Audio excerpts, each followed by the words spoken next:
Welcome back, I'm Bill. Today I want to talk about the Canadian Coleman Company's Easi-Lite products. This will be video number 1 or part number 1, and we'll look specifically at these larger format stoves like the one back here. But the series included these 321 series lanterns that were 300 candle power, the 621 series lanterns which were 550 candle power. There's also the adjustable 331 lantern, and the 505 series peak or backpacking stoves.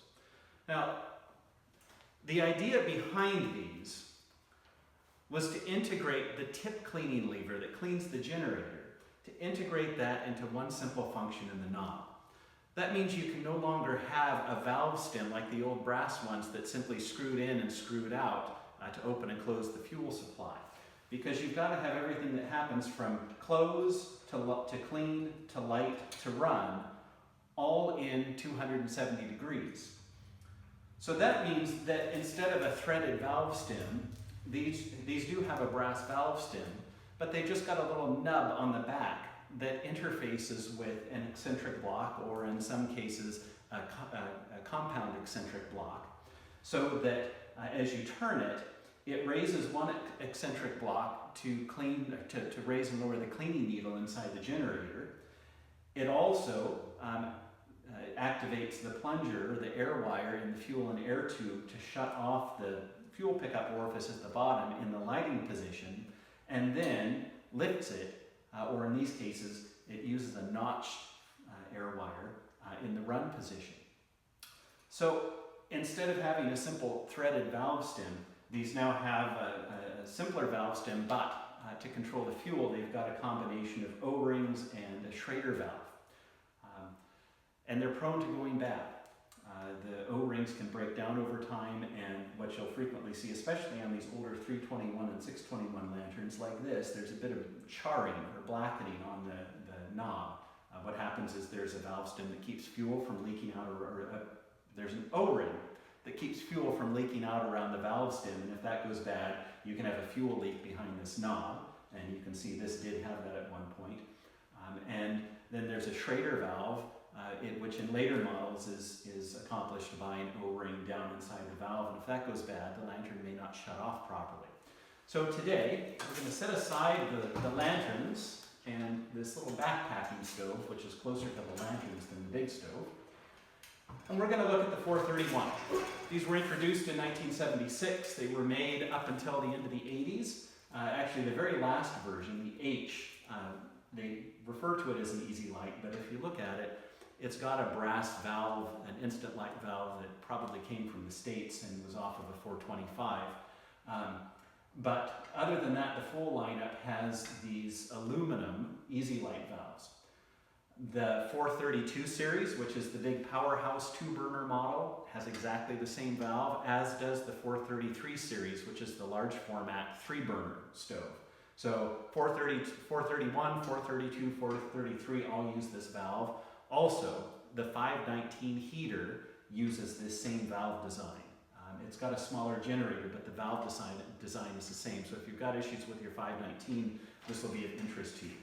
So again, the common problem with these, the O-rings go bad. There's an O-ring on the back of the valve stem, which is the fuel seal point. If that goes bad, you won't be able to shut the stove off. You'll constantly have fuel leaking out of the end of the generator. And if the valve stem sealing O-ring goes bad, you can have fuel leaking out behind the valve stem, or behind the valve knob. In fact, the very first 433 I ever worked on, it was the first Easi-Lite. I went to turn the valve knob after the tank was pressurized and ended up with a stream of fuel that shot all the way up my arm. This particular stove, when I got it, had the same problem, and someone had coated the entire valve body with silicone and duct tape to try to fix it. It doesn't work. You can replace the O-ring. So let's go ahead and do that. Now, it's a little easier to deal with this little screw while this is on. So we'll take the screw off of the knob. And we'll set this aside. There's a little direction disc. Take the knob off. And then we'll take the stove tank off. Now, this is threaded into the tank. They're usually fairly tight If it's too tight to get off with a wrench, because this is nice and square, you can put it in a bench vise, turn it upside down, and spin the whole thing off. I'm just going to use a crescent wrench. Now before I do this, a word of caution. When you take this off and when you tighten it back up, don't use the generator for leverage. You can snap off the generator. This is also aluminum, it's very soft. You don't want to damage that either. In fact, because I don't need to take the generator off, I'm not going to take it off because I don't want to damage the aluminum threads. So, crescent wrench on there. This one's not too tight.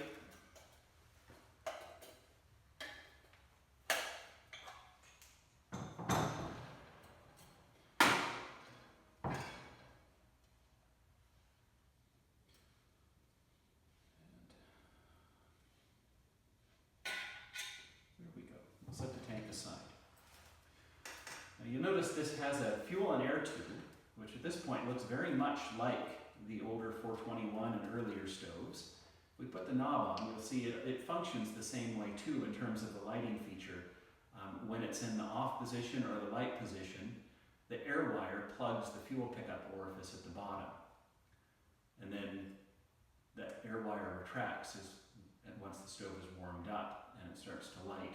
What that does is if this were open all the time, you'd flood the stove every time you tried to light it. You just get liquid fuel rushing in. But just like the instant lights, when it's in that lighting position, this plunger closes the fuel pickup orifice. It leaks just a little bit. So air from the top of the tank runs into this air hole, down the outside, up the inner tube, and it picks up a little bit of fuel there and provides some fuel droplets which come out through the end of the generator into the manifold, and that's enough to light the stove without flooding it.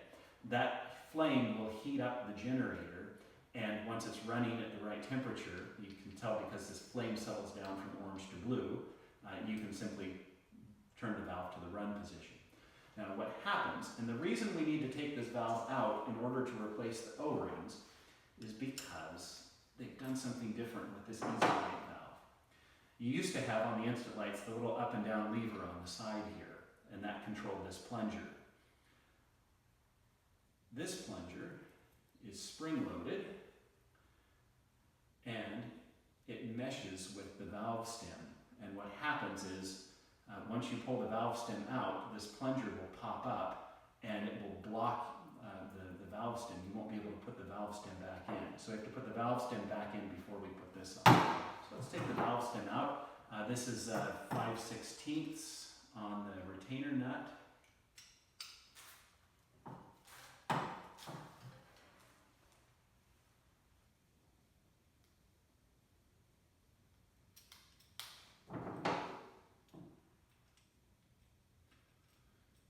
It's a little tight because there's an O-ring in there that's snug and a little bit sticky. We'll pull that off, and there's the O-ring. Back on the valve stem for now. And the valve stem usually takes a little coaxing to get out, but it shouldn't be too bad. Just turn, and it comes out of the valve. This is the cleaning needle. We need to take that off as well. This is what cleans the generator orifice. You can see this little needle on the end. It moves back and forth in the fuel tip as the valve stem is turned. So you see there's this groove in here, and that's what mates with the plunger or the air wire, and it pushes it up and down to activate the lighting phase, the lighting circuit. But it also, that plunger is what also makes this move back and forth depending on what phase it's in of the rotation. So once it's screwed out, this O-ring backs off from the inside of the valve body and allows fuel to pass through this notch. Now, again, this is the fuel seal point. If this is bad, your stove won't shut off. Pull that out.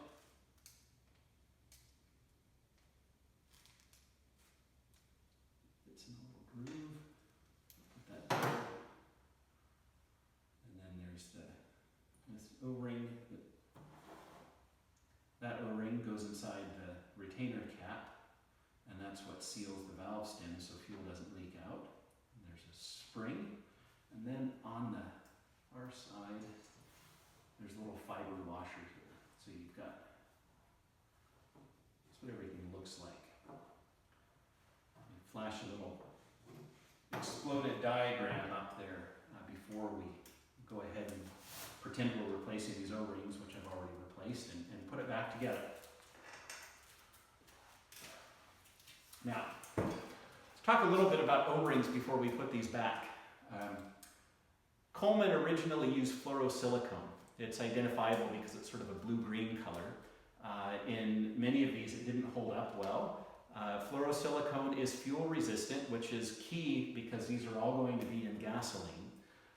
But fluorosilicone is not really designed for moving parts. It's designed for a static application.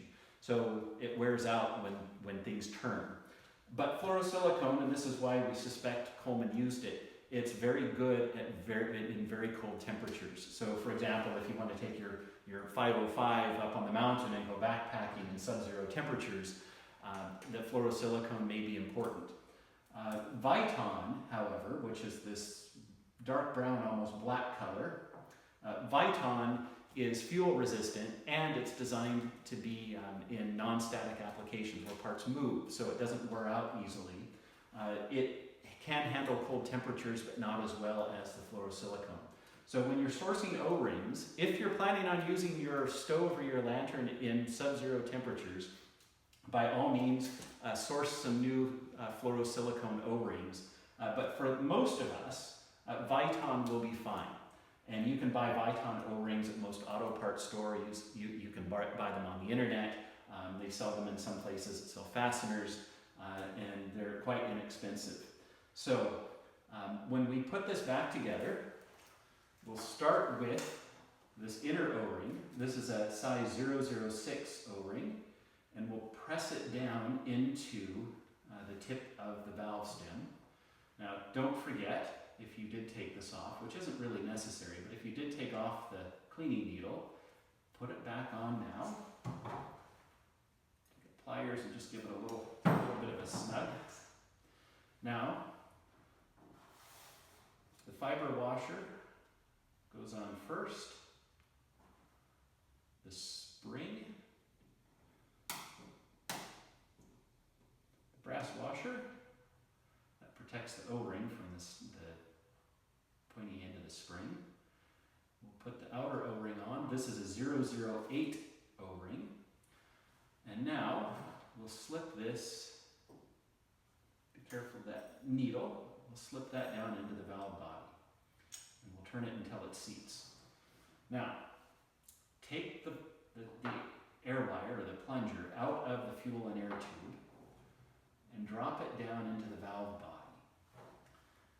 And what you want to do is make sure that it's in that groove in the valve stem. And we can see that it raises and lowers as we turn that. So now we know that that's where it's supposed to be. And we can lock it down with the fuel and air tube. And we can put the retainer nut back on.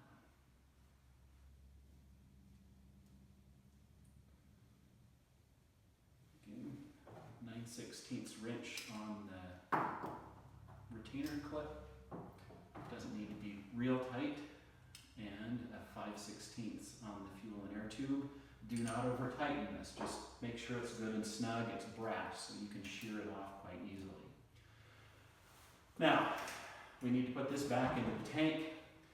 The bung and the threads here are tapered, so in theory, just getting it good and tight should seal it. But I like to use a little bit of Permatex thread sealant, just to make sure that we've got a good seal on it. That also gives me a little room to play because you need to get this clocked properly, and sometimes it's hard to get it tight or tight enough in the right clocking position. So we'll get it started. Now that it's tight, I'm not going to use the generator to turn it in.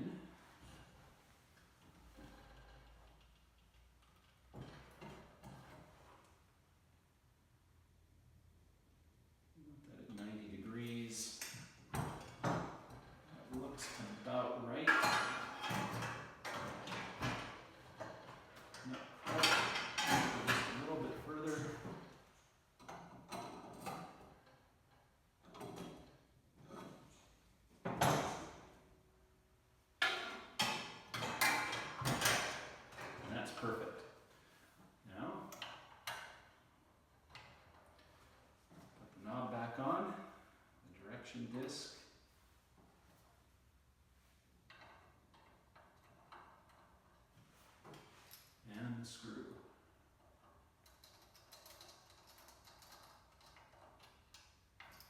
There we go. That's off, light, and then the run position, low to high. So now take a break, put some gasoline in the stove, and we'll fire it up and see how it runs. All right, the tank is fueled. I've pumped it up about 40 strokes. It should be ready to go.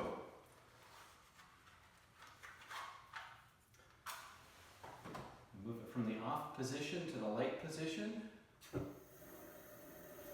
That looks beautiful already. We'll let it run for just a bit. The generator needs to be hot.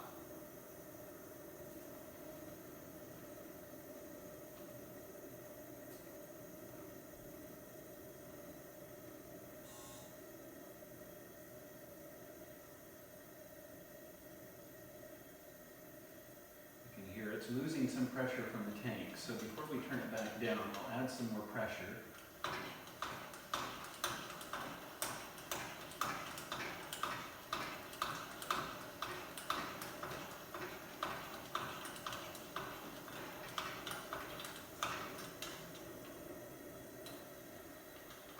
And there it is in the high position.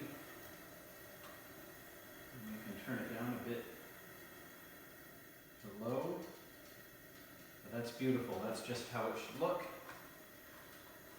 And once it's running, we can light the auxiliary burner as well. I'll just do that by turning the knob over here on the side. And there we go. It's time to make some coffee.